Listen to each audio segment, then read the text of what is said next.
Disclaimer: just because we do it doesn't mean you should. Hello, and welcome back. And now it's time to install our ignition leads that go from our igniter coils to our spark plugs.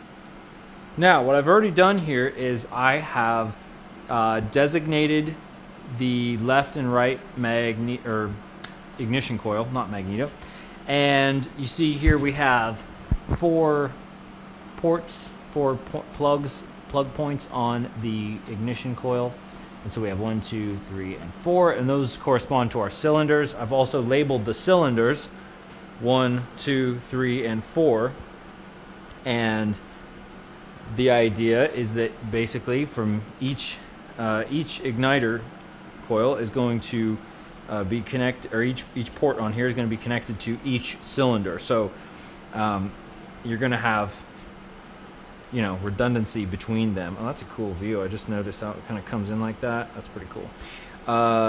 Yes. So and you can see, like on here, you can barely see it. It says 1, 2, 3, 4. So they're saying 1, 2, 3, 4, and that also corresponds with the installation manual. Whoa, whoa, whoa, whoa, whoa! Hold it. Okay, Adam from the future here. It turns out that I actually had the incorrect order at first on the coils here. So upon further inspection of the manual here, the installation manual, it shows that, see, what's kind of confusing is they have this sort of upside down to, how I have my coil, but basically you pretty much have 1, 2, 3, and 4, or it could be 3 or 4 on this side. So what I've done is I've just gone ahead and did it like basically clockwise, 1 to 4. So 1, 2, 3, and 4. So I'm gonna play the rest of the footage here, but just know that later on I am gonna change it to how it should be, like this: 1, 2, 3, 4. So as you're watching me do some other stuff here, just keep that in mind.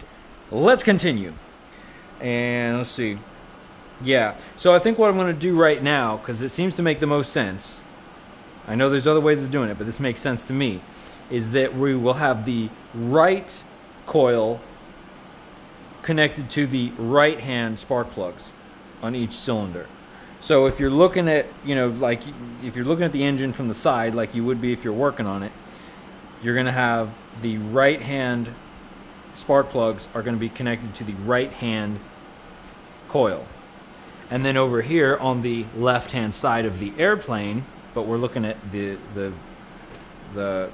engine from this side, like if we were working on it, we're going to have the right hand spark plugs connected to the right hand coil.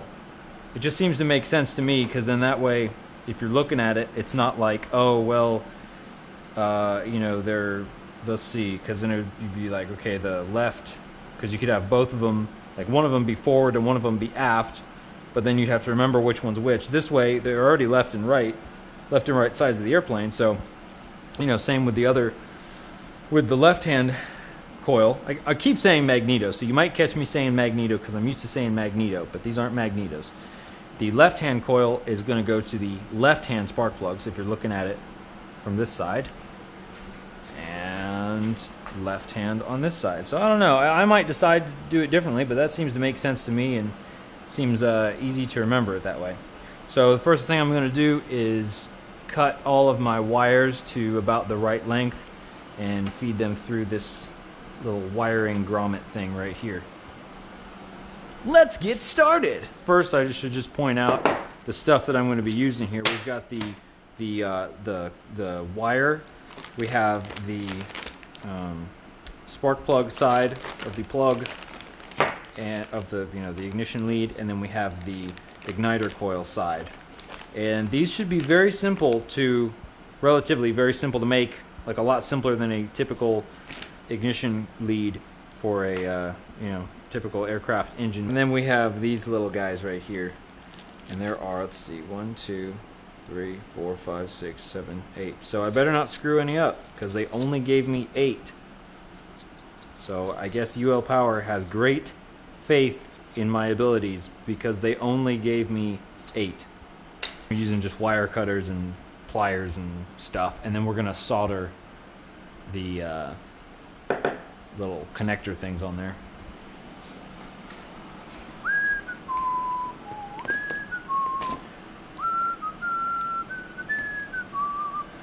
Let's see. First of all, I want to see if they even fit through here. Oh yeah, they fit pretty good. The ones in John's video were pretty darn tight. Yeah, they fit pretty nicely. Yeah, they do. Okay, super. So let's see. So the thing that I have to remember is that I'm gonna have for each igniter or ignition coil pack, I'm gonna have 2 that go to the close cylinders and then 2 that go to the far cylinders. So I just have to remember that so that I don't mess up and cut them to the wrong length. So so this is the left hand coil, so it will be on the left hand side. So we just want to make them, I don't know, I'd rather have more than less for sure. Let's do that. Let's get one of these and let's get one of these. This way we can just kind of get an idea how far in it has to go. They make a very satisfying click. So this is cylinder number 2, so this would have to go on this one right there. Cylinder number 2 in this example here. So let's say it goes down about that much. And again, I'd rather have a lot more than less because you can always bunch it up or whatever, for sure. Okay. So now we're going to run this from here over to this coil, because I've done the same thing on this coil and I've designated this the right side. So we're doing number 4. Cylinder number 4. Not totally sure how these are exactly going to go here, but we'll give ourselves a little bit of slack. And we will run to cylinder number 2.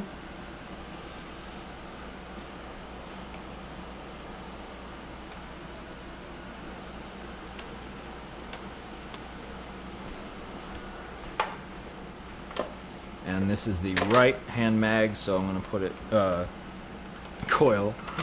So I'm going to put it on the right hand side as per my system. Let's say we want it right about there or so.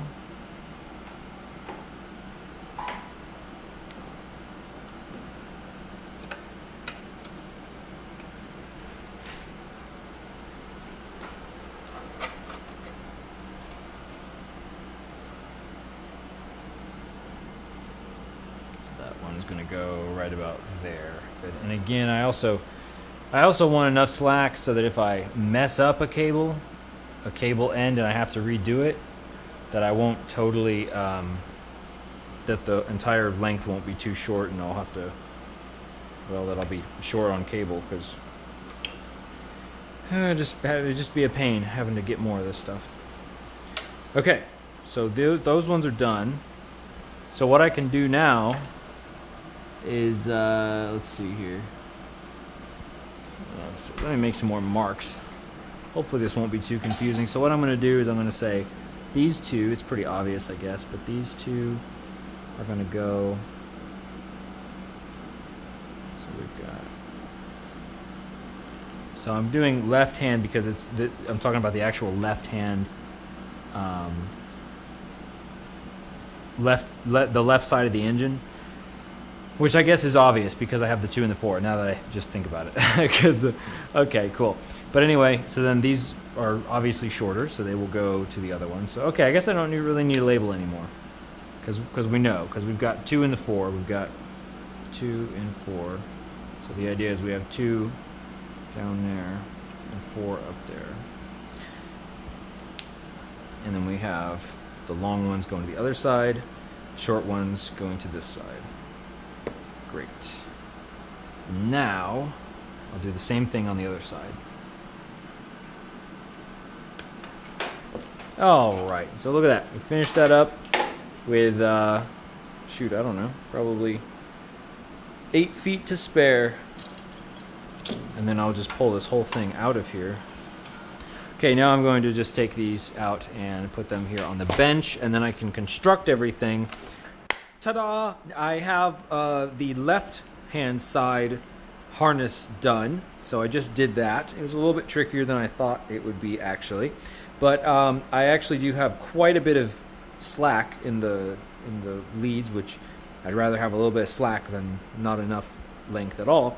Another funny thing that I realized is that this plastic grommet thingy, whatever you want to call it, that holds all the cables from together and keeps them from chafing, it goes on the inside, and so I just hadn't thought about that before. And so on this side, you kind of saw that I guess in a previous video you saw that I cut this so that it wouldn't get in the way of the plastic. Well, the plastic goes on the inside anyway, so that was kind of silly of me, but at least I figured that out, you know, before I riveted everything on there. So, yeah, so I've got this side, these leads coming over to this coil, and like I said before, I relabeled these coils so that now they're properly labeled for the correct cylinder that they're supposed to go to. So I have it clockwise 1, 2, 3, and 4. And I have plenty of extra, you know, plenty of slack in the cable, so I can really easily get to any of these ports right here. So that's how it turned out. It turned out pretty good. It was fairly simple, but a little tricky. There were a few little tricky parts to it. So what I'll do is just show you how I made some of these, and we'll start with this other one here. So the main thing is we want to make sure that we have the same connectors on the same sides. Now, if you have some extra length of the lead, which you probably will, I had a few feet extra. It's probably a good idea to like practice on a scrap piece, just in terms of like stripping the outer sheath, because I had to make some new ends several times, just because I would accidentally nick the copper wires and then it would cause them to break. So you don't really want to do that. But what I did find is, it seems like if you just if you get a sharp razor blade, or you could kind of use wire strippers, but then you kind of roll it and get it so that it will cut. You really don't want to, you don't want to touch the wires. But if you can get it to cut just right, then you kind of just twist it off. And did I cut any of them? Dang, I think I might have. So be mindful of that. You don't really want these to be cut at all. So that's why I say you might want to practice a few times stripping that outer insulation.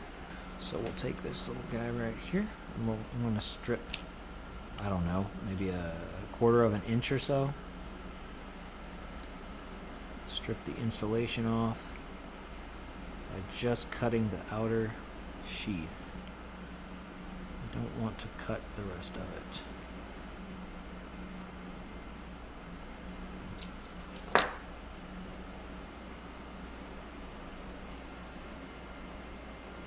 Yeah, that turned out pretty good right there. And that should be long enough. And then you kind of want to bend it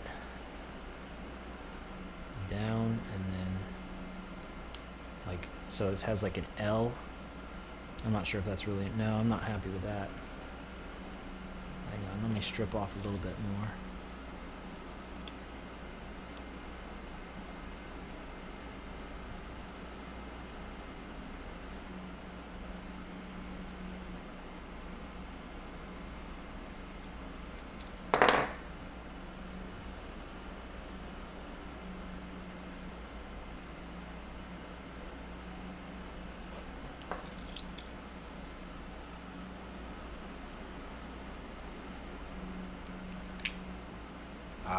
That's no problem.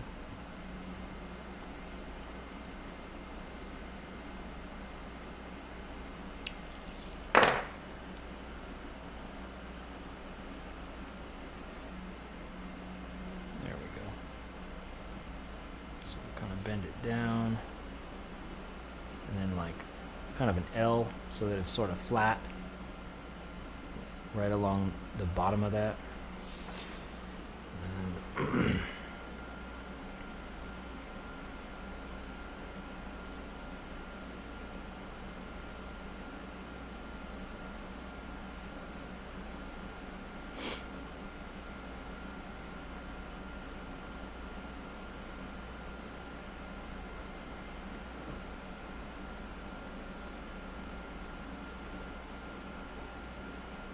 I'm basically just gonna clamp this down to the sheath to keep it in place.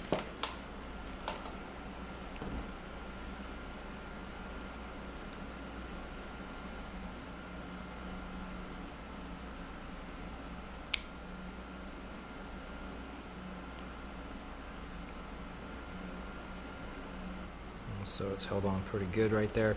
And then to make sure that we get a good electrical connection and that it really holds on, I'm going to add some solder to that. But that's basically the process for just attaching this little copper clamp thingy. And I'm going to do that 3 more times. This is not plugged in, is it? No, it is not. So I would be waiting a long time for my soldering iron to heat up. That's just too funny. Too funny. Okay, well, hang on. I'm going to wait for this to heat up.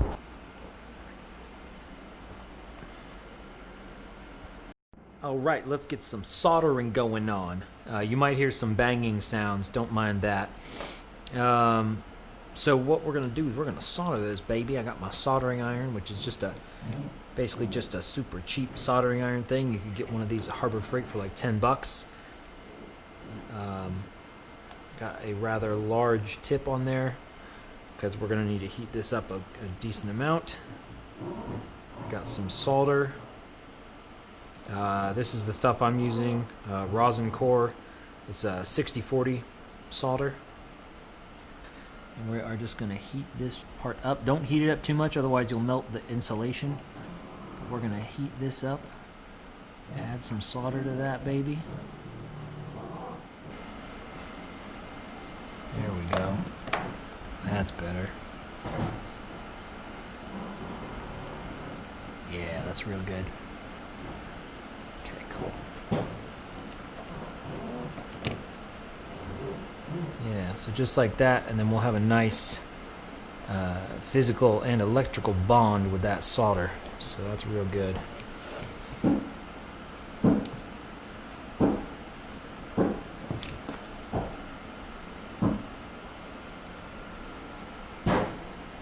Also, don't breathe this solder smoke, okay?